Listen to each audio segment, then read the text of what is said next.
What do you say to the person who appreciates your argument but says, I don't believe in miracles? How do you answer that question? When you teach apologetics, you come with a lot of arrows in your quiver.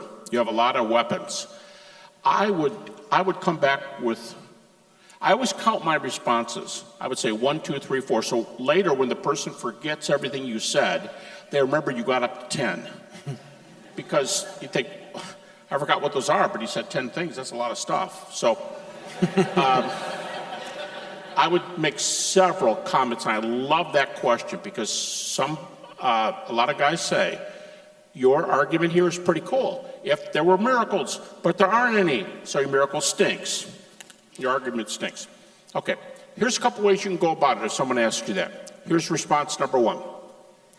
The evidence for Jesus' miracles, not counting his resurrection, the evidence for Jesus' miracles and exorcisms are so strong, the evidences, that virtually every scholar, I don't mean people who are 18-year-olds and say, I'm a scholar and I have a blog.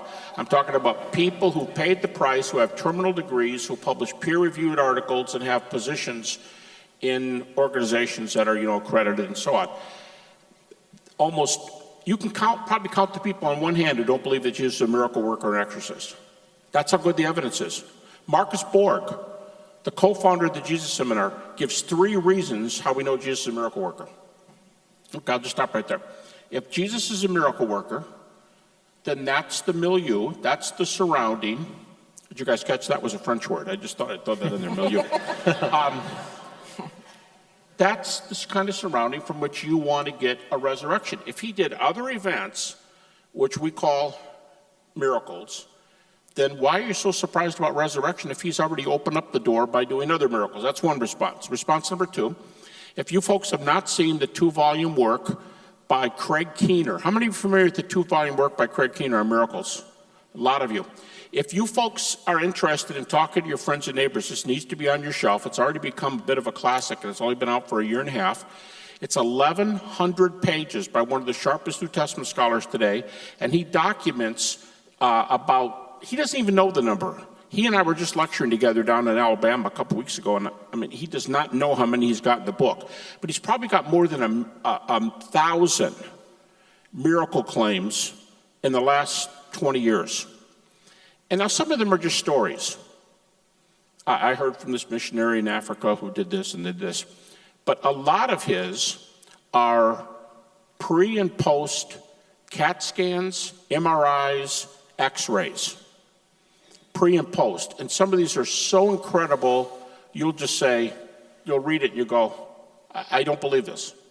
Is that really what this world is like? Does this happen like this? Now, for some crazy reason, when you ask a skeptic, do you believe in miracles or something, they'll say, I'll tell you the one I want to see. And there's a lot of agreement that the coolest miracle you could get would be a leg that grows 6 inches in about 2 minutes. Something like that. They always say a leg growing. There's one of those in the book. And this little girl's leg grows immediately. But you know what's a neat kind of story? That woman today is an orthopedic surgeon. That's neat. Here's maybe my favorite one. This little baby has a club foot. Not life-threatening, but something parents are concerned about, and there's going to have to be some surgery. And so this minister asks to pray for the child, and the doctor says, okay, but we got to hurry. We got the operating room all set here. We got to take the baby back. And the minister lays hands on the child and prays. And the doctor says, I was cheating. I had my eyes open, and I watched the club foot open up, and I saw the toes, and we didn't need to do surgery.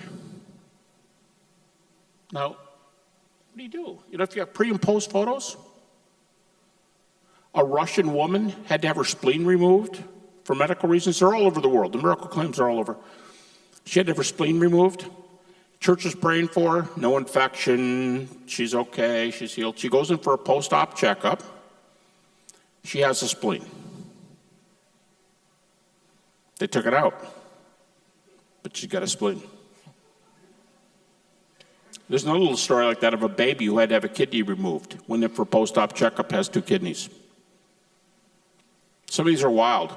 Some of these are power confrontations between missionaries and witch doctors, voodoo doctors in foreign countries. And they want to slug it out. They want to have an Elijah and Elisha kind of, prophets of Baal thing. And the things that happen, I'll just let you get them and look at them. But that's my second argument would be, if this is a world where miracles are happening right now, then why are you telling me I can't entertain this argument? That's number 2. If God exists, if you know somebody's written a good book and you're pretty good with arguments for God's existence, if this is a world where God exists, why shouldn't I be open to an argument like that? It's the third one. And here's my favorite one, number 4. Next to the resurrection, I've done more research on the topic of near-death experiences than any other topic. Some near-death experiences are heavily evidenced. I have over 100 heavily evidenced ones that I've collected in 40 years. I was just doing this the other day in Hawaii. That's where I was last week. I'll just let that sink in for a minute. I got there for my first day and it was 81 degrees and everybody was complaining about how hot it was. Bless their hearts.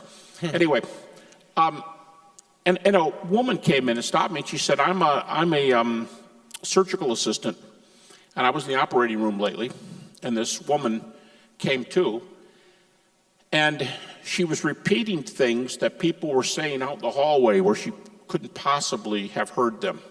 But she said she could repeat them because she was up above her body and she could just kind of look out there in the hallway and hear what they were saying. There's a lot of evidence cases like that. Now this is my most popular, the one I like best. It goes like this. Most people, according to surveys, even in North America, you take a scientifically trained culture, and most people believe in an afterlife, 70 to 85%. And largely that's because of near-death experiences and what's been in the news. But if near-death experiences indicate that life after death looks real, if we already know the realm of an afterlife exists, why am I going to balk at a story about the afterlife, which is exactly what now Jesus is unique compared to all these cases. I'm not saying the same thing. But if NDEs say there's an afterlife, don't get upset with me for talking about the afterlife. So I would use all those. And I would just say this is a lot more complicated world than we think it is. By the way, I get this question all the time. If there are so many miracles in the world, why don't we see them in North America? I hear that all the time. I asked the folks in Hawaii that last week. Hawaii is a real interesting culture. It's a real melting pot. I know Canada, the U.S., I know we're melting pots, but in Hawaii, it is really mixed culture compared to anything I'm ever used to. They tell me that if you took a poll among adults in Hawaii, probably 80 to 85% would say they believe in and have seen the supernatural.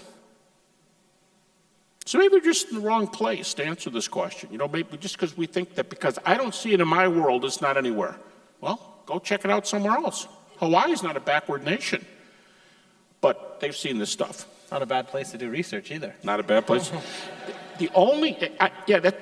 That's true, but the only thing I'd be careful of is there's a lot of occultic stuff there. Fair enough. And Christians have to be really, really careful of getting too close to the occult. That's just a word to the wise. I got a little too close while I was in my doubts, and I warn everybody all the time. So, what about the person who's sitting here saying, the Bible talks about miracles, and, how can I trust those other people? I still don't quite buy it. What do you think's going on there? I think that kind of person has been really influenced by the Western ethos that naturalism is the dominant worldview. They've read a little bit too much David Hume.